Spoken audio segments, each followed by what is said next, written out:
What about that, Mark? Even before starting, Mark, where are you? Where are you? Where are you? Where are you? Here we are, Mark Rogers TV, the voice of college football with Miami Hurricanes live. Without further ado, you cannot start a live stream with the wrong link. Lesson to be learned tonight. Let's file that one away for future weeks. We got Cam Underwood on the line from State of the U to talk the Canes. Cam, how you doing tonight? I'm good. I'm good. Just hanging out. So got my rusty, dusty, trusty beverage of choice. There it is. And yeah, ready to go. All right. Just so it keeps you hydrated for the next 55 to 60 minutes, I think we'll be in good shape. Exactly. We've got a bye week, but we take no bye weeks here at Miami Hurricanes Live, nor do we at the voice of college football. The Canes have evened up the record at 2-2, but it was not so impressive. It was 17-12, Cam. So I did not see one play from this game, but 17-12, and I digested that to box score and game recap. And it spoke to the final score for the most part. Yeah, it wasn't pretty at all. It was a win that felt like a loss. Miami was a 4.5 touchdown favorite against Central Michigan, 31-point favorites going into the game, and only won by 5 against Central Michigan. That's not supposed to happen at all. Yeah, I mean, like even in the Toledo game a couple of years ago when Logan Woodside was their quarterback, they put up some points, but Miami won by, 5 touchdowns or so, but, eventually stretched it out. But 17-12, that, and Toledo got that Central Michigan got that touchdown to cut it to 17-12. And then they got the ball back with the game on the line. Now, I know it was on the 5-yard line. They had 95 yards to go against our defense and eventually threw an interception to Al Blaze Jr. on a kind of Hail Mary-ish jump ball. But, they had the ball late in that fourth quarter with a chance to go down the field and win. That is not a scenario that should have happened. The offense wasn't able to run. DJ Dallas, unfortunately, had his 100-yard game streak snapped. Jaron Williams, the completion percentage was good, but he's still missing guys open down the field. And not missing on throws per se, missing taking the opportunity to throw it to them. Jeff Thomas, you could have thrown, it would have been maybe a contested catch, but you could have thrown to him a couple of times. There were a couple of plays that were open. I'm thinking about Jeff Thomas on a flag route. I'm thinking about Will Mallory on a semi-wheel-ish kind of thing up the seam. There were some guys down the field who were open. Jaron didn't really throw the ball away a lot, and it's a lot of dink and dunk, nickel and dime stuff, which will run your percentage up. And 70% completions over the course of the year is a lot better than what we've seen in the last couple of years with, N'Kosi Perry / Malik Rozier over the last 2 seasons. But, at some time, you got to take the chance.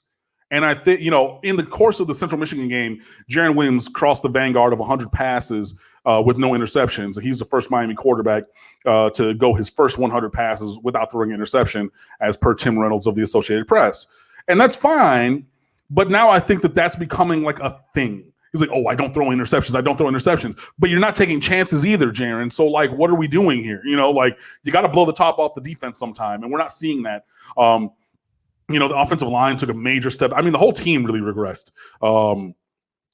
Thank goodness for Shaq Quarterman stepping up. Thank goodness for Gervin Hall shaking off a rocky performance the week before to step up with a nice game.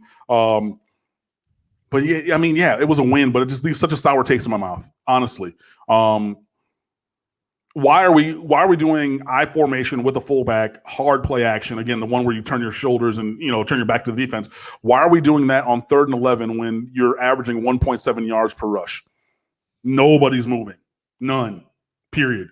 Our guy Marshall Thomas, he put up a couple videos of some plays. My boy Roman, who unfortunately writes for another outlet, he does a recap thing where he calls videos and things like that. And he pointed out that same play and other plays. Look, you're not affecting the linebackers if you're not able to run the ball. And averaging, actually, I still have the stats pulled up. It ended at 1.5 yards per carry, 34 carries for 51 yards on the day.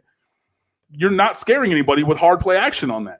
And then you're taking a guy out of the route for a fullback, and neither of the fullbacks are really great blockers. So, what are you gaining? It's just some of these things and, all of this.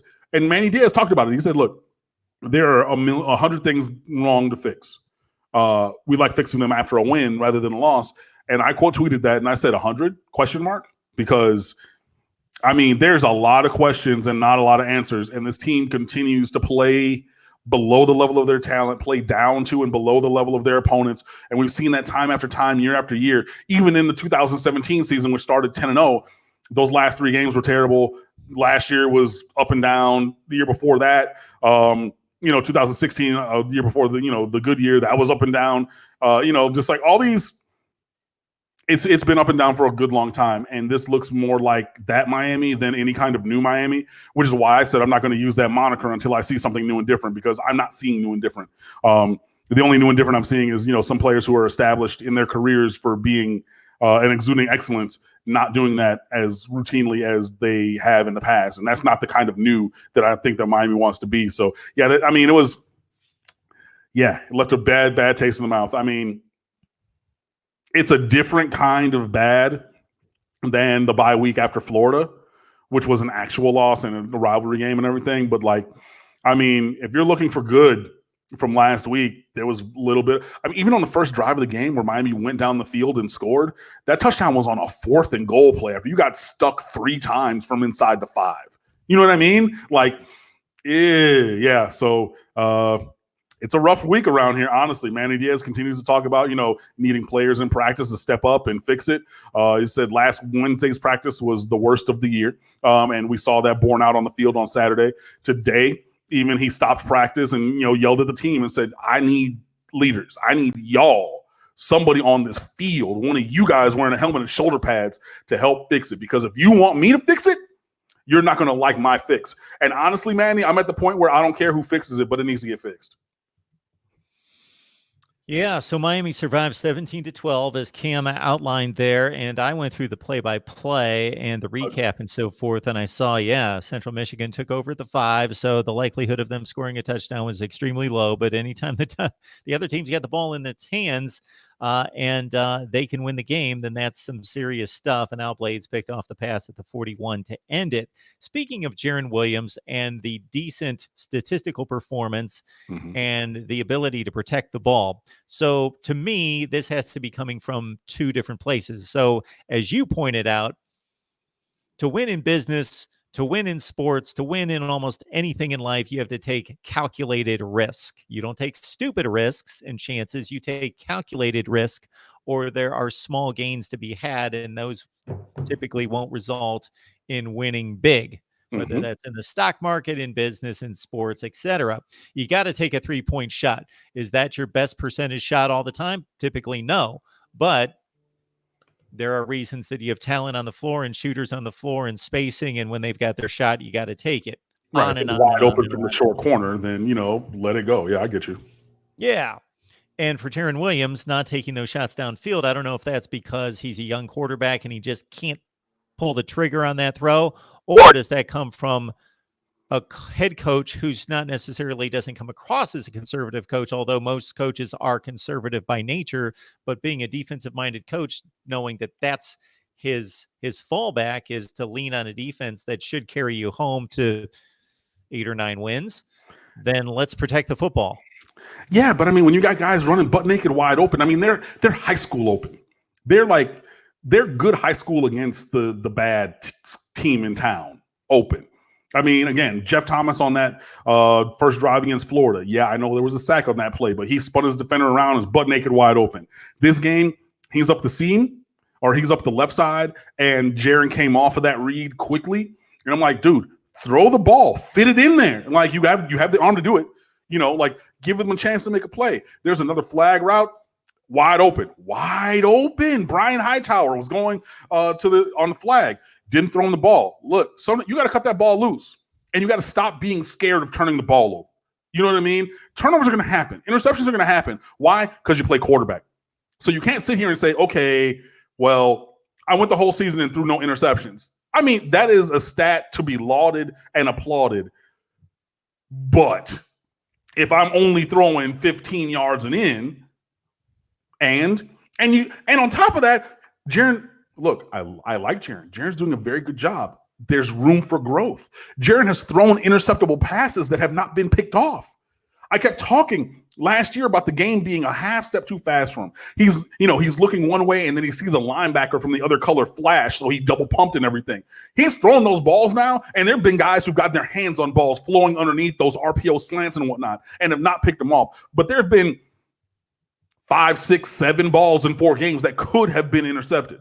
So look, man, like honestly, you remember when Johnny Manziel was in college and everybody talked about if he ran like a play where he ran the ball and he got smacked. He's like, okay, I'm in the game. I'm good. I feel good. For Jarren Williams, I think he needs to throw an interception. Honestly, throw it, get it out of the way. Figure out that it's okay to make a mistake as long as you're taking a chance. I mean, like not every single time, but you'll be all right. Because what's going to happen? You're going to come off the sideline again for the next offensive play. They're not going to take you out. They're not going to bench you. Obviously, don't be like Malik Rozier in the Orange Bowl and throw one directly to a defensive lineman who's 4 yards in front of you. Don't do something like that. But if he throws one taking a shot, look, it happens. Everybody throws interceptions. Even guys with a great ratio, to make that ratio less than infinity, you have to have one interception to make it an actual tangible number. So interceptions are going to happen, and it's okay. But leaving all these plays on the field, somebody said that leaving a play on the field on offense is as damaging as throwing an interception. I'm not ready to go that far with it, but it is hurtful to the offense to have guys running butt naked wide open and not getting them the ball. Then you're throwing incompletions because on the play to Brian Hightower, where you could have made a throw and let him make a play in the corner of the end zone. That was actually he worked his way back and he made an amazing catch on an amazing scramble play. But that's like one of the few. It's okay, Jarren. I get it. Everybody gets it. Every quarterback in the Hall of Fame, college football, high school, professional football, NFL Hall of Fame, every single one has thrown an interception. I guarantee you. So throw the ball, please.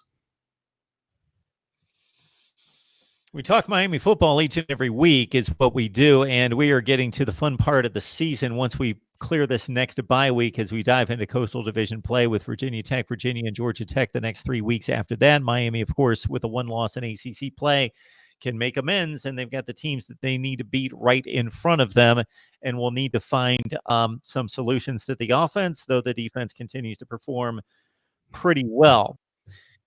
The offensive line's an issue, of course. There's little criticism that I would have in the running back position. DJ Dallas, again, I didn't watch this game, but DJ Dallas I've been watching for 3 years, and he's a really good back. And Cam Harris I've not seen a whole lot of, but he's very capable. 14 carries for 34 for DJ Dallas. Cam Harris comes in 9 for 20, as you mentioned, 1.5. Of course, that takes sack yardage into consideration, but 2.4 and 2.2 out of your 2 studs. And I will say this, the sack yardage was only -9 because Jarren actually ran for some yards this game. So it wasn't even like, the sack yardage really changed the bottom line there. Either way, okay, -13. So you go, if I take out all of the random, so the kneel down and like another loss, so that'll be 8. So that makes 26. Hold on, I'm doing some quick math. That's 13. So 38 divided by 26. It is 1.46 without the Jarren Williams plays and another kneel down. You know what I mean? So it's the same. It's just bad. And the offensive line, Lord goodness. I mean, Zion Nelson, he got beat clean twice in a row by a Central Michigan defender for a sack, and then they moved it back for holding on somebody else. And the next play, it was a strip sack and a turnover. Hey, so I mean, you did bad and then you did worse. You rotated through some tackles. John Campbell finally came in a little bit. DeLon Scaife moved around a little bit. You took out Ja'Kai Clark, but man, it just. The offensive line is that. I mean, again, it was such a bad regression. I mean, it was worse than the Florida game with talent on the other side of the line. That's nowhere near Florida level. Sorry. So this is kind of Cam's show here, Kyle. So I appreciate you wanting me to say more than 10 words, but I talk on here all week, all the time. Nonstop. This is the Cam loves Miami, knows Miami inside and out. And when we come across situations and topics and storylines in which I have something to add, I certainly do and will. continue, whether that pertains to the Miami game in and of itself. And when they play the better teams for the rest of the season, I will be watching those games and will have much to say. And when obviously it involves the ACC and the rest of college football, I have much to say. But Cam's got us covered right here. We're talking the Central Michigan effort or lack thereof. And speaking of which, let's go directly to that. Yeah. Do you see any issue with effort? On a couple of plays, maybe. But guys get tired, so I don't think it was like a pervasive lack of effort, like that kind of a thing. But I mean, yeah, like there was a couple things, somebody was like, oh, John Garvin was jogging on a play or whatever. And I'm just like, dude, he played a lot of snaps. I get it, So like some guys are going to be tired from time to time, but I don't think the team has quit or there's like anything like that. So no, I don't think it's really effort. I just think it's execution and performance. It's really been bad.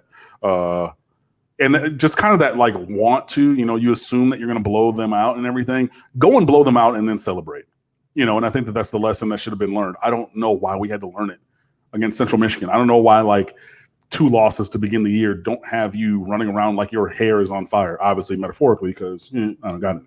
But you know what I mean? Just like I don't know. But it just needs to get better. I need this team to unleash the beast, cut it loose, as Larry Scott said at Duke in 2015. Cut it loose. Go. Gandhi once said, go confidently in the direction of your dreams. Like, just go, man. Stop thinking, stop debating, stop worrying about, shorty who you're dating and like, whoa, so where are we going after the game? Or, oh man, like I'm mad because one of the starters got the last lobster tail from the, whatever. And I'm here as from the training table, but I'm a backup guy. And like, it just looks like there's so much going on inside of their heads. And it's not about how to be excellent at football. And that's coming through in their performance. It just, it needs to get better. And, if anybody's wanting to quit or just lie down and everything, oh, well, we lost 2 games already, blah, blah. Well, you're going to lose a whole lot more if we ever play the way that we did on Saturday again this season, with probably the lone exception of FIU. Every other team on the schedule could beat us if we play the way that we played against Central Michigan. So, yeah, I mean, this needs to be a come to Jesus week. This needs to be a real look in the mirror and get in tune with your star player kind of a time, because what I'm seeing is not good enough, period, pointblank.com. I don't care. People want to say that I'm negative. Fine. I feel like I'm being realistic. If you think what we saw in any way, shape, form, or fashion, with the exception of punting, which was outstanding, but then again, he held the ball for too long and got one tipped because he waited till the guy was in his face.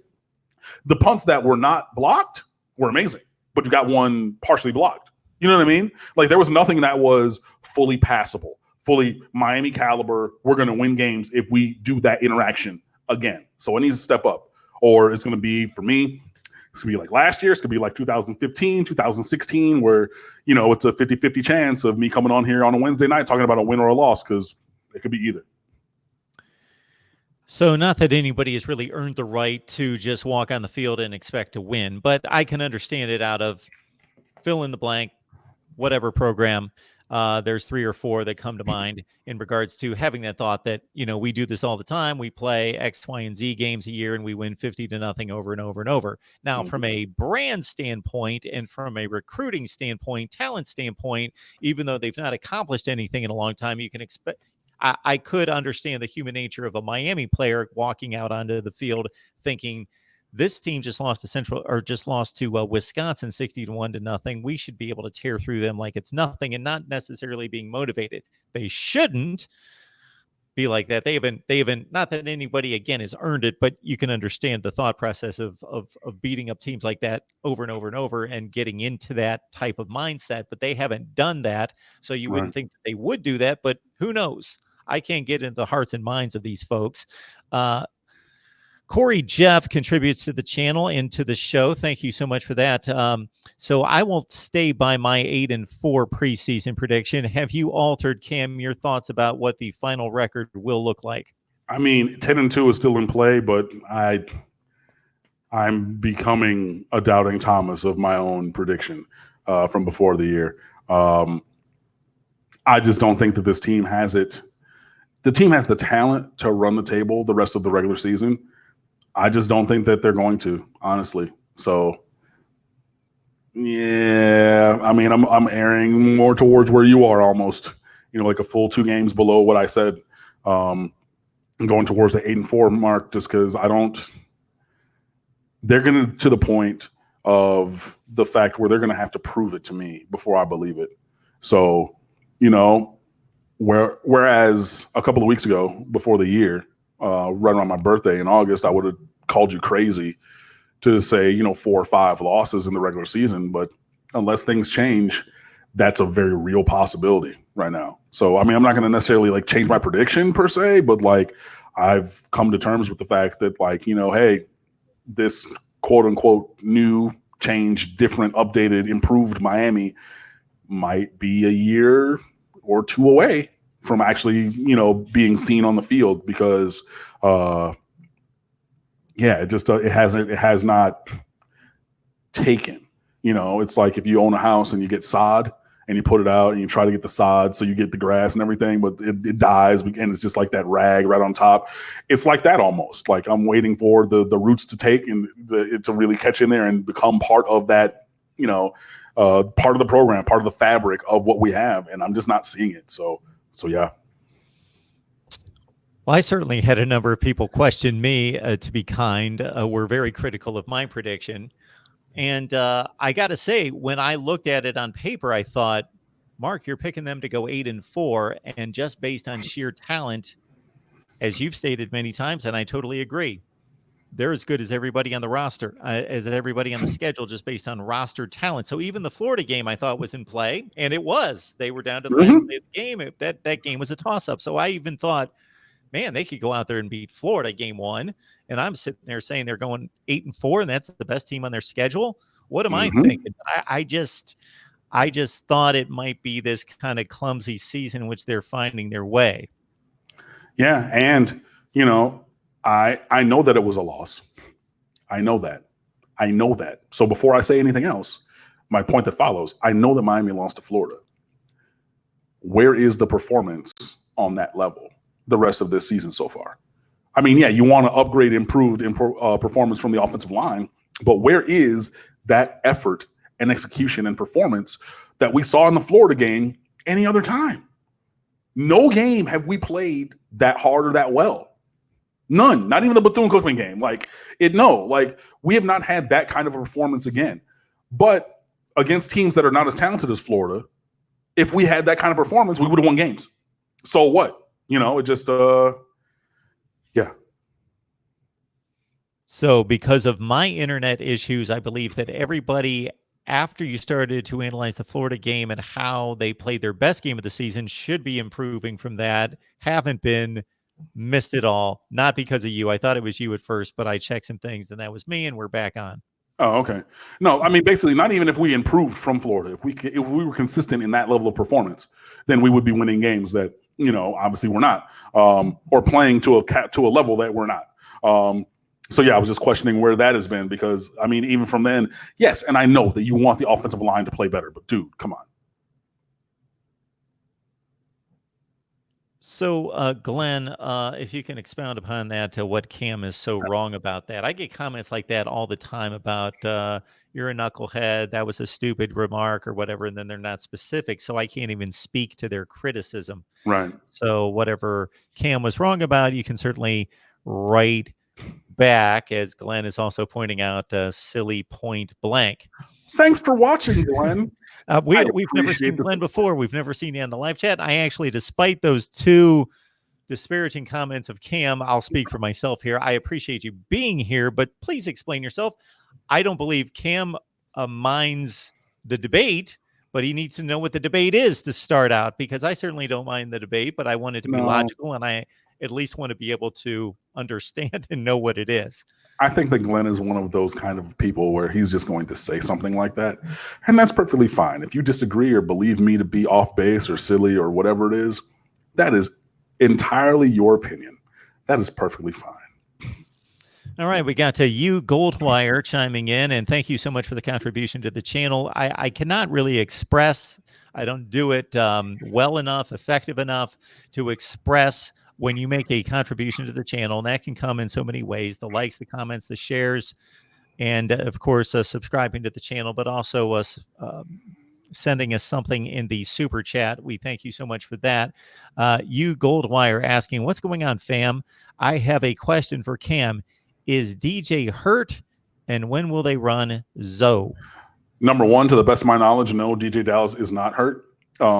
Maybe he's a little banged up because you're the number one running back, so you have more carries than anybody else on the roster. So obviously, you take a little bit more of a physical beating, but I don't believe him to be hurt, to be held out or anything like that. When are they going to run Lorenzo Lingard? Your guess is as good as mine. People were thinking maybe it would have been last week against Central Michigan because he did not dress for the Bethune-Cookman game after an injury he sustained in practice that week. But that was not a game to really work in him or anybody else to the run game because, we could have put him out there and let him run for 1.5 yards a carry maybe just because Central Michigan was crashing so hard to the run that we really need to just throw the ball. And I know I tweeted out before the game, hey, let's run all over them and everything, like Wisconsin did, kind of tongue-in-cheek, but kind of seriously. But look, they crashed to the run. They changed up their scheme a little bit, so we should have thrown the ball all over the place. But, yeah, back to the question. I don't know when they're going to play Lingard.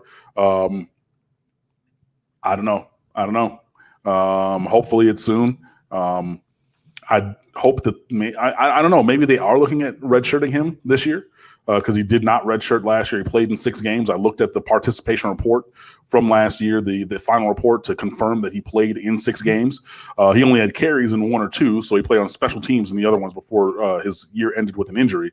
Lorenzo Lingard, that is. So maybe they're planning to or trying to redshirt him. So if DJ Dallas, a new father, just turned 21 years old, if he leaves to the NFL, then you have Cam Harris as a redshirt junior or as a true junior. Lorenzo Lingard is a redshirt sophomore. Robert Burns is a redshirt senior. Donald Chaney Jr. coming in the recruiting class. Maybe, you're trying to space things out like that, even though I don't know if that's been discussed or asked of Manny Diaz. But, yeah, I think that we are all going to be a little bit surprised. I think it's going to be a day for celebration on the timeline when Lorenzo Lingard really gets a shot for a couple of carries this year. We bring you Miami Talk like nobody else here each and every Wednesday night, 8 o'clock Eastern Time, featuring Cam Underwood from State of the U. Please join him and the rest of the staff there at State of the U, the SB Nation platform for Miami athletics. It's, of course, football season. Basketball is coming soon. They will be all over the Canes on the hard court as well. As Kyle Pickett informs everyone, we've got 232 on the live stream right now. Please like the video as well. My question for you, Cam, is let's say this offensive performance holds steady, not being good. I've seen the 2 games against the 2 better teams, North Carolina and Miami. Those are Florida. Those are the 2 games I've seen. Okay. Wherever you rate each positional unit, running backs, wide receivers, offensive line, quarterback, the 2 things that the fans will point to is let's change the play calling. There's got to be something wrong with play calling, and there's got to be something wrong with the quarterback. Rarely do we say, oh, they need to switch out their 3rd wide receiver on the 3 wide receiver set because he's just not getting open. Mm-hmm. But you have a pretty in-depth knowledge of the personnel across the board, and even more so, who's backing them up. Mm-hmm.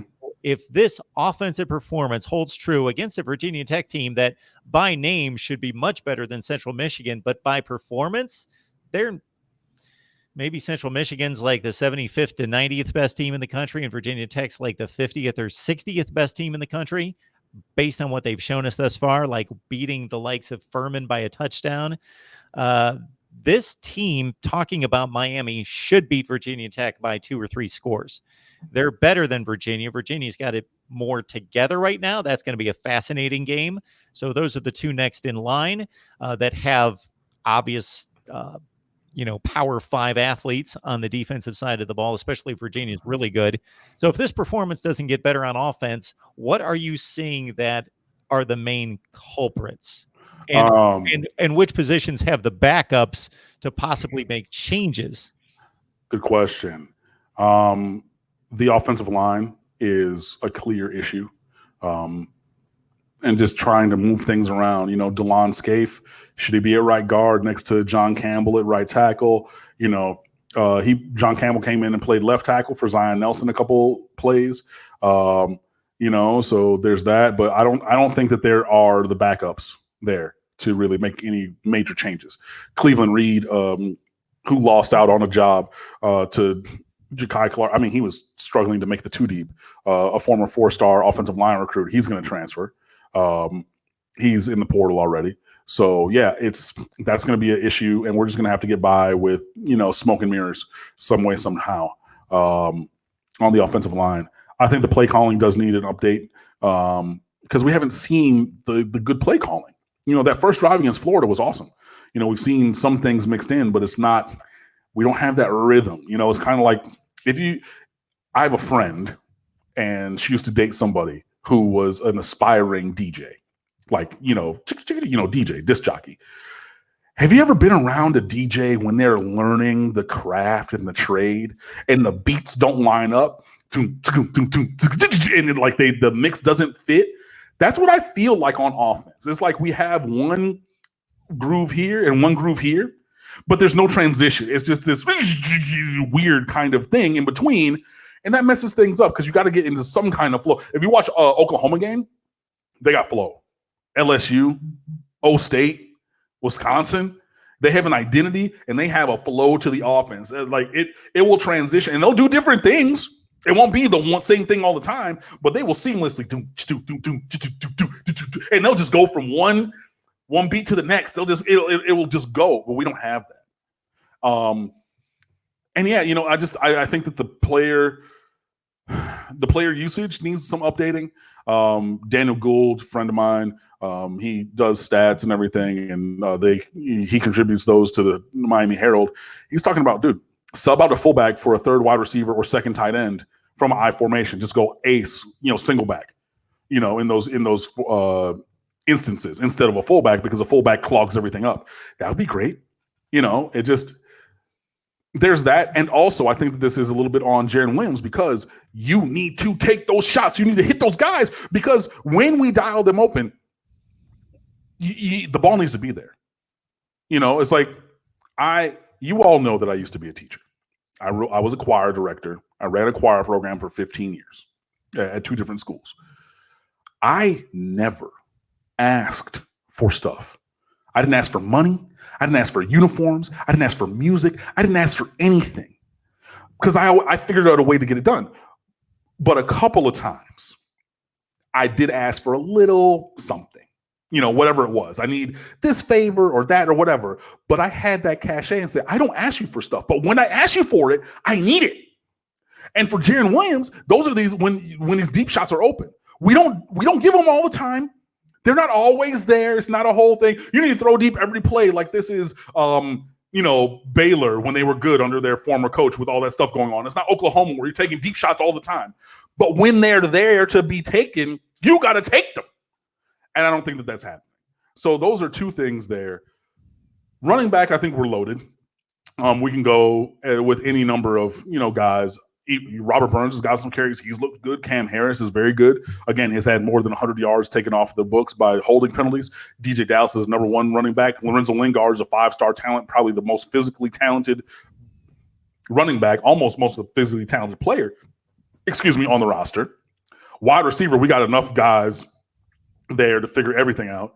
And they are rotating and they're playing well. Hey, Mike Harley had his first touchdown of his career against Bethune-Cookman. That's a step forward. KJ Osborne, he's playing really well. Jeff Thomas still hasn't broken out, even though, again, Jaron Williams is not really looking for him deep. But, he started to kind of come alive a little bit last game. Tight ends are amazing. Brevin Jordan's the best tight end in America. Will Mallory finally started stepping up into, his greatness, and he was open for a touchdown that wasn't thrown, maybe even 2 of them. So, yeah, at wide receiver and tight end and running back, we got guys. Quarterback, when N'Kosi Perry came in against Bethune-Cookman, that arm, boy, I'm telling you, that arm is amazing. Woo, boy. I don't think that we need to go to the backup, and for all the people, out there calling for Tate Martell plays wide receiver now. Everybody, we would be 4-0 if Tate Martell started. I'm not going to go at my own fan base like that, but you sound a little silly, honestly. So, yeah, the real thing is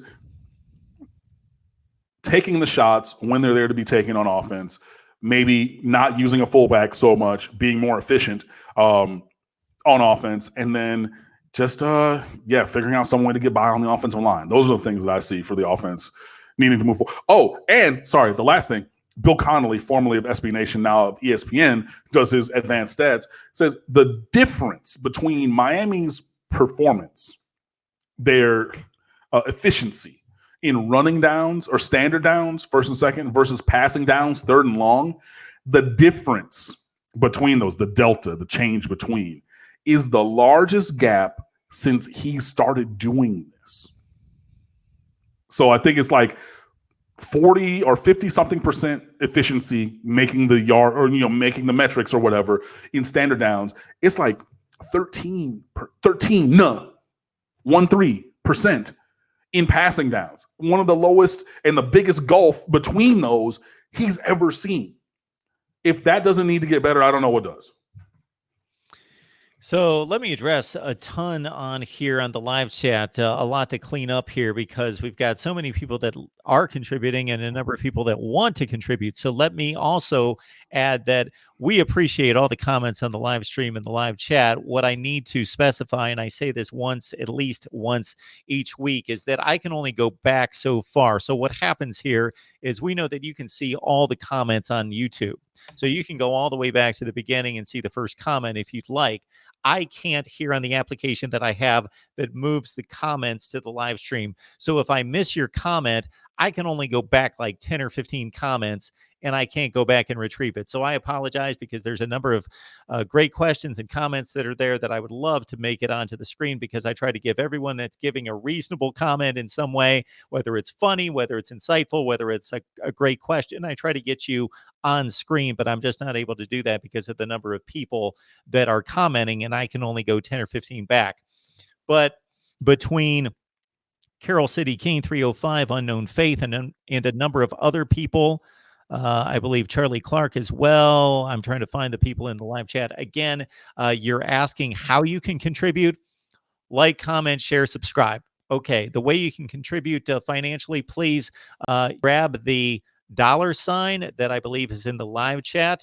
And like a number of people have done tonight, you can contribute to the Voice of College Football, and we appreciate it right here. And you're contributing specifically to this video, to this effort here with Cam and myself. So just to make that clear, you're contributing. If you're on the Miami live chat, as you are, you're contributing to this show specifically.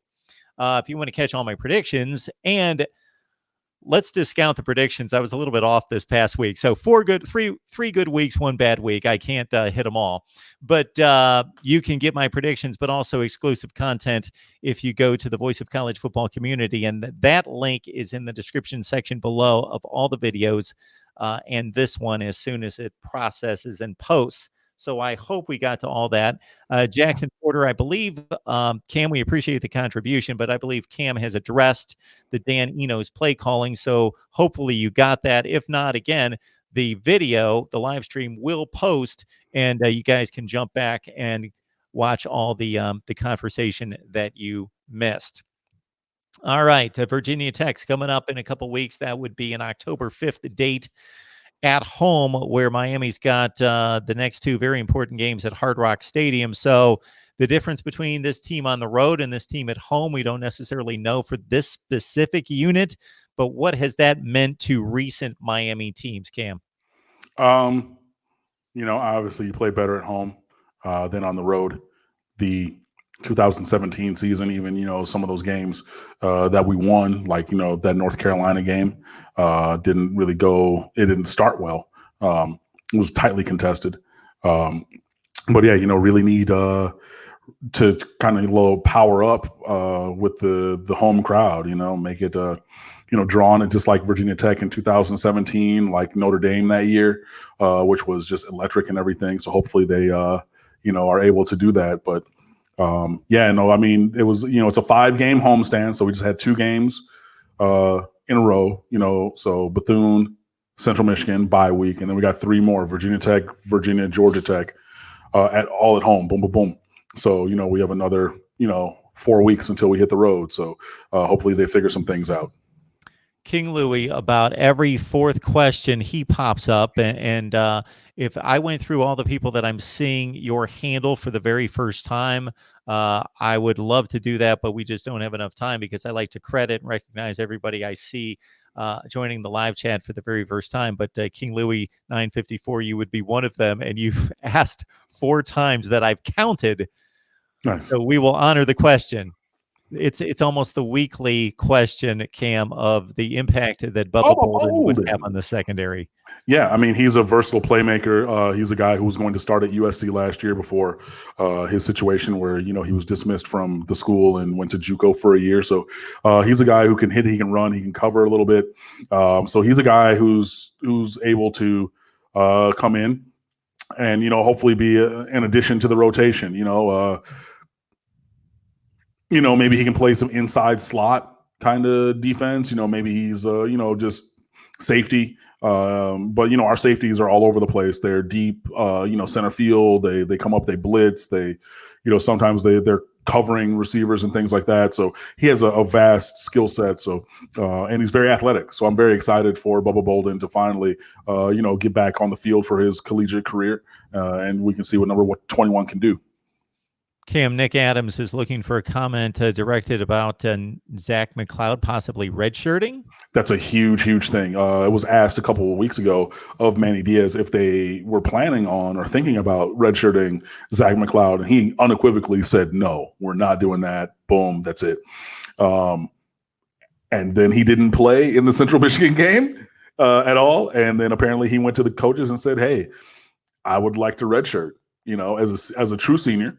He still has another year to go because, you get your 5-year clock. You can redshirt a year. So he's going to redshirt this year, most likely, unless like a rash of injuries at the linebacker position, and then come back as a redshirt senior next year and basically be, he'll replace Shaq Quarterman or Michael Pinckney, whichever one you want to call, but probably Quarterman and be the middle backer next year. Put him alongside Sam Brooks. You bring in Gilbert Frierson as the striker, and then, Avery Huff off the bench.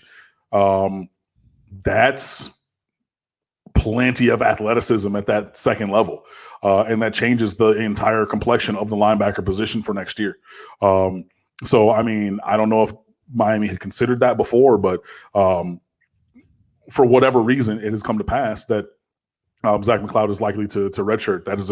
I think that's a positive move. I think there's great roster management. I think it gives continuity for next year's defense. And also, again, it will increase the athleticism at linebacker for next year. So, and it will give Zach McCloud a chance as a senior to step into a starring role and put, film on tape or plays on film, whatever you want to call it. You know what I mean? But, work product on the tape as he's trying to go to the NFL. And I've been a huge Zach McCloud fan ever since we started recruiting him as a high school sophomore. I've been a captain of the Zach McCloud fan club. I thought, athletically and physically, that kid's the prototype still for an NFL linebacker. I said it when we were recruiting him that he could have been a first-round draft pick. Obviously, I don't think that his ceiling is that high now, but for draft potential. But dude, he can come back, work out, be like the middle backer for next year's team. He could elevate himself into a pretty good situation. So, again, for a multitude of reasons, I think it's really great. Cam Underwood from State of the U, delivering the best in Miami football talk each and every week with us. If you love college football, so if you love Miami, plus you just love the nation, you want to hear it all, lock it in right here at MarkRogersTV, the voice of college football. I can't even begin to discuss and outline all the previews we have of all the big games here in Week 5 and discussion, debate, and analysis each and every day. We did want to hit on recruiting, the gains and the losses from this week, Cam. Okay, so I'll answer this question. I'll move into that. If Miami keeps losing, do I think that Donald Chaney Jr. will look at another school? I hope not. The only really school that was really pushing for him was Georgia. But, I mean, they stack 5-star running backs, like people collect napkins from Wendy's. So, I mean, hopefully not. And, I mean, we need players of that caliber if we're going to change things around. So, yeah. On the positive side for recruiting in this past week, not even this past week, in this past day, today, Miramar safety Brian Balaam committed to Miami. Again, I've spoken about him multiple times. He's a student that he was in my study hall class a couple of years ago. So I worked with him. Then I previously taught his brother in my music appreciation class when I worked at Miramar and met his family and everything. Great kid, great family, good athletic profile, runs in the 4.6s, and he can hit. If you look up Andrew Ivins, he put together some video from when Miramar played St. Thomas Aquinas this past Friday.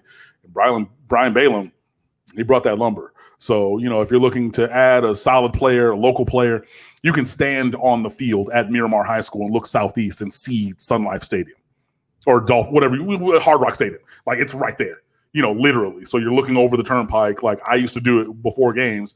I would stand there and I would look southeast and you could see it. Like, not a stone's throw, but it's right there. So, a local player who obviously wants to be here. He said it's his lifelong dream. When he and I would talk back in the past, he knew that I went to Miami and everything. He's like, oh, yeah, that's where I want to go. I want to be a football player out there. Boom. Cool. Hey, go get it. Go be it. Go do it. So he finally, shut up, Google. Shut up. Sorry, my phone's being stupid. But yeah, so Brian Balaam commits. He's the 24th commit in the class this year. And he gives a little bit of cover if you are someone who's worried about Jaden Francois potentially flirting with Ohio State or any other team to maybe flip his commitment. He's from South Dade High School. He plays corner in high school. He's openly talked about moving to safety at the college level. Jaden Francois has. So if you pair Balaam with Francois in this class, that's great. If you unfortunately lose out on Francois, then you have, a guy who can come in and play. Now, Brian Balaam is probably not going to be a first-year starter. He's not going to be that guy. He might take, his redshirt freshman year, start rotating in, redshirt sophomore year, start to get into a bigger role. So, his second or third year on campus. But this is a kid who can play here. He has the build. He has the, athletic profile. And, sometimes if you, worry about those things because kids will fail out of classes or places, he's an IB student at one of the, IB programs in South Florida, a high achieving academic kid. So, and a great character guy. And I know that from personal experience. So you can put that on me. But that's a great get for Miami to add to the class. And that's all that there was in 2020. In 2021, unfortunately, the number one target at quarterback was Jake Garcia from Narbonne High School in the LA area. He's a guy who's visited here twice. He was supposed to visit next week unofficially. Clearly, Dan Enos is number one target at quarterback, a five-star player in the 2021 class. Bryce Young for the 2020 class, his current class, decommits from USC, flips to Alabama. USC pushes hard then for Jake Garcia, the local kid, and he commits to USC. And their goal is basically the same thing that they failed with Bryce Young, which is get him to commit as a junior and then ride it out all the way until he signs. We'll see what happens. With Jake Garcia, obviously, we would still love to have him. Before he committed to USC, both 247 and Rivals contacted Jake Garcia and his father, and they both said that next week's unofficial visit was still on the books. Since he's committed to USC, I'm not sure if that's going to happen. I think that, one of the recruiting rules I know was follow the visits. If that visit doesn't happen, that'll tell you all you need to know. So I would say it's good in time for Miami to look elsewhere for a quarterback in 2021. The one that really, really hurts. Fort Lauderdale University School five-star offensive tackle Marcus Tate committed to Clemson yesterday. And, if you're talking, and he's a 2021 kid as well. If you're talking about the one thing that Miami needs, it's offensive linemen. And what kind of offensive linemen? Offensive tackles. This kid is already 6'5", 285. He's been a known commodity since he was an eighth grader. He started as a freshman at U School. You don't get guys of that caliber at that position here often. It was, Navon Donaldson was a borderline 4-star, 5-star guy, and he's a guard. He tried tackle, didn't fit. Nope, he's really a guard. But you get a true tackle, a true left tackle like Marcus Tate. And this is a kid who Miami's been targeting hard for years. And I know that for a fact. If you look at all the times you've gotten him down on campus, all the times he's camped, all the edits, all the everything, it's been clear. We need Marcus Tate. We want Marcus Tate. Marcus Tate's going to be our number one guy, number one target at, the blind side, the left tackle position, the glamour position on the offensive line, but the most important position. You could make the argument it's the most important position in football. And that kid, name me the last time that there's been a player of that caliber at that position in South Florida. You'd have to go back quite a ways.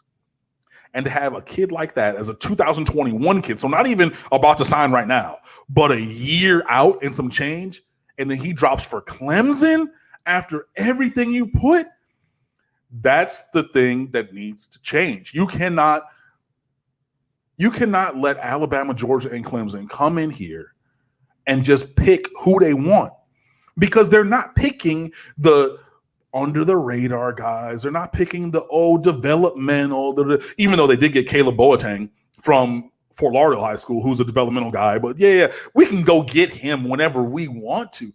Those schools are coming down here and getting the cream of the crop. And you want to talk about why Miami's not back, why Miami's not good enough, why Miami's not because you're letting these other teams come in and steal your lunch.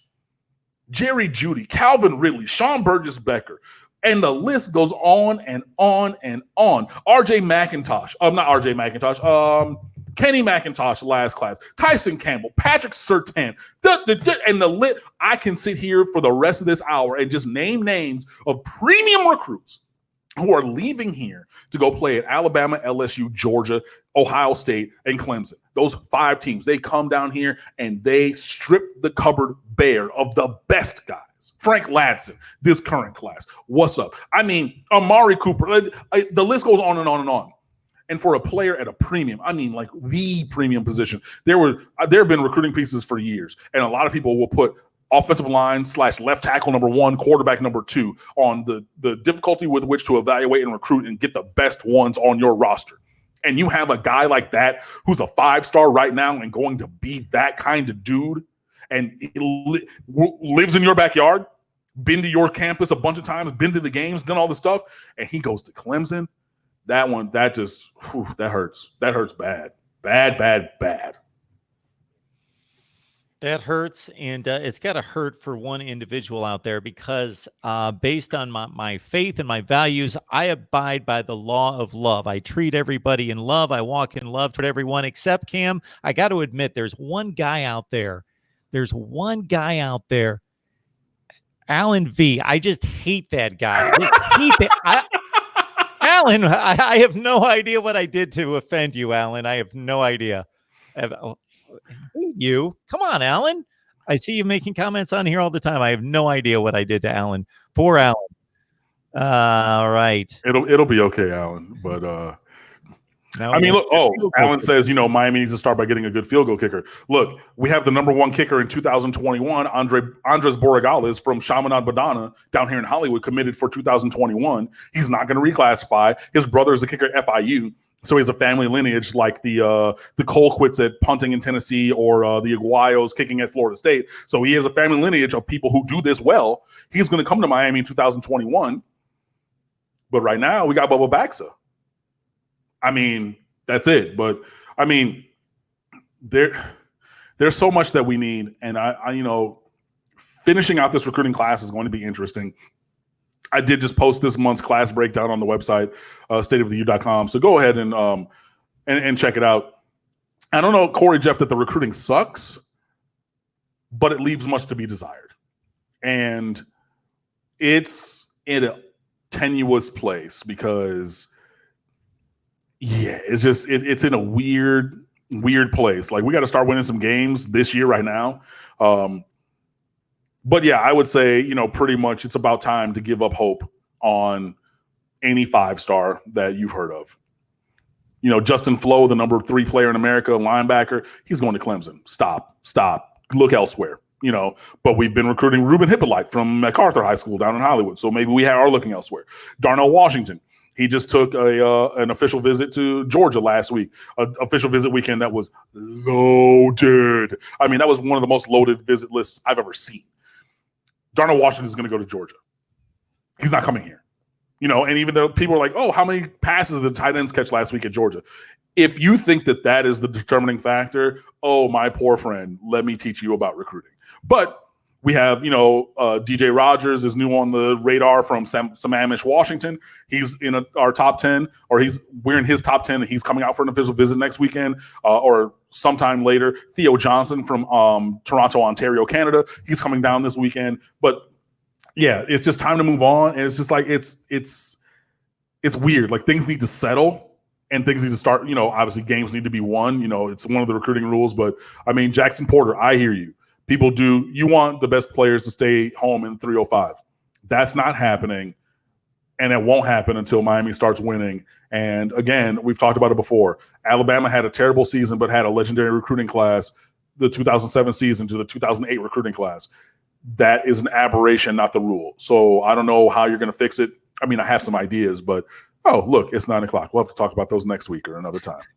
Sorry. So we do have a bye week coming up, and then we've got the Virginia Tech game. So next week, it's a big rivalry, and Virginia Tech is not on its game and not the program that it once was, but we could say the same thing about Miami. But if anybody's going to jump up and challenge Virginia, which they are not a world beater, they're a decent team. They're human, though, just like everybody else, and came within 3 yards of losing to Florida State. So this division is up for grabs, and sure, Miami's one game back with the loss at North Carolina, but they got these teams coming in to Hard Rock. So the division, despite the disappointment through 4 games, is right there for the taking. And we will talk it all up starting next week against those Hokies of Virginia Tech and all the great history between those 2 programs.